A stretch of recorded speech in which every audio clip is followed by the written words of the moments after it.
This is, oh, this is where I'd say you might have to lie on your CV. Hey guys, welcome back to my channel. It's me, Linda, and I know I haven't been uploading for a couple of months because of school work. It's been a lot, but today I'm going to be talking about Werkstudent or working student positions. So if you are a student and you're in Germany and you want a job that will actually help your career, and I have made this video before in the past. If you click like maybe up here in the corner, let's start. Now if you see me looking this side, I do have a script so that I stay on track. A working student is a position that is just a part-time job that is related to what you study in school. And I think in Germany, working student positions are more glazed than any other thing whilst you're in university, because they mainly help you in your career and in gaining more experience. There are some important key points that I want to point out. When you work as a working student, you can only work maximum 20 hours per week during the semester. When you're on your semester break, you can work 40 hours per week. Moving on to salary and expectation. Currently, as of right now, the minimum wage has increased. As of January 2026, it is now 13 euros and 90 cents. And most working students positions do get paid more than the minimum wage, so from 14 to 20 euros per hour. The 20 euros one, it's gonna be kind of like ratifying that. You can earn more in tech or IT or consulting roles. So as a result, this means that you walk away with like around 8 to 1,200 euros per month. If it is more that you earn per hour, then it's more that you take away per month. There are some important rules to know if you're going to be working as a Werkstudent. The first thing is you can't work more than 20 hours a week. I know it's very tempting to want to get like an additional job or a mini job.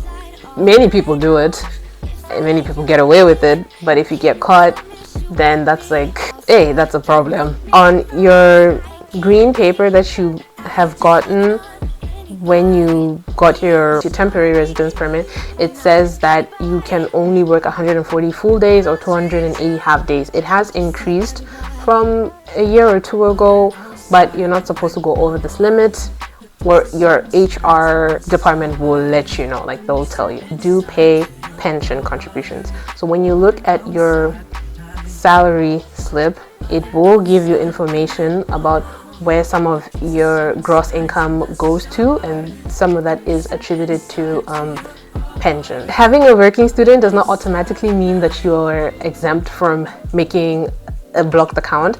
Some cities, for example Dortmund, they would still require you to have a blocked account. The most important thing, where to even find these positions, right? There are some websites, some applications that you can use. For me, what worked the best was LinkedIn and Indeed. Those 100% worked really good for me. The problem is that LinkedIn is glazed a lot. So what I mean by this is that some positions on LinkedIn seem like they're there, seem like they're legit, but you would not get a response. When it comes to Indeed, there are some positions that are like fake, that are not real. So, or that are just scams. Next, I would say is Stepstone, Zing. You can also use Job Mensa, and I'll put in any other websites that you can use on the screen here or in the description. You can also apply directly on company websites. That also works really good. This is not necessarily like an application portal or something, but you can network with people. Tell them about your skills, tell them about what you're able to do, and who knows, something can pop up from there. Next, how to actually get the job. So you need a very much German style CV. The simpler, the better, I would say. The CV needs to have structure. So normally it starts with a small background information about yourself. So currently I'm doing this, I'm very motivated, I'm a team player, that information.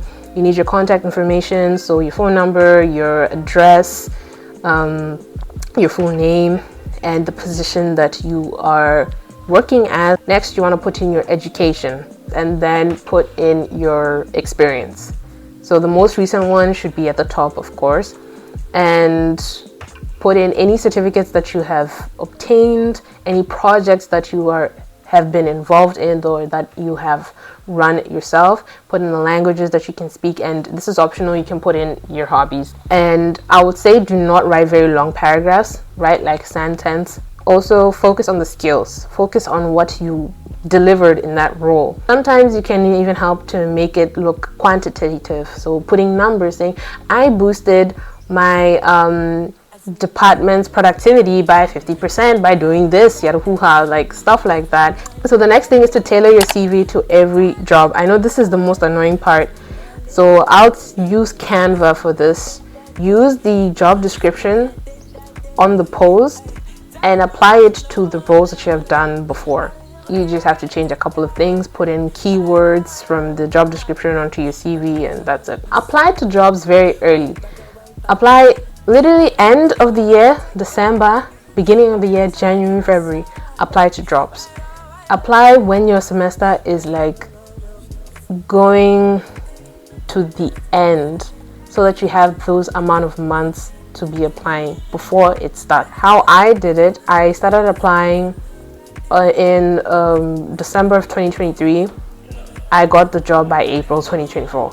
There are many common mistakes that people end up making. Some is applying with no experience at all. This is where I'd say you might have to lie on your CV, okay? But lie in the way that make your job seem like it was better than anyone could imagine. And I know many of you might have not even worked a job before in your life, professionally or something, and you're applying and you're like, what are you even going to put on? Anything that you have done that you can call it a job, even if it is filming videos, if it is making content, even if it is like helping out your mom or dad at their store, like you can use that as something. Give it a proper title and give it proper roles or responsibilities that you did. You should write down the level of German that you speak on your CV. I'll just say put it there. Let it be there. Let them know that this is what they're dealing with. Only applying to big companies. Apply to all companies that have open positions. The company I started working for was actually a startup. They were not that big, but I still got the job. Then another common mistake, giving up after 10 applications. You need to apply consistently, daily, to get a Werkstudent. I was applying for like 3 to 4 months every single day. I would only take maybe max 2 days a week to not even apply at all. So each week 50 applications, and I had to reach 500 or even 600 rejections. It is annoying, it is painful, because you get so used to getting rejected at a point that you're like, I'm not even going to get any positive response. Like, what's the point? You just get rejected.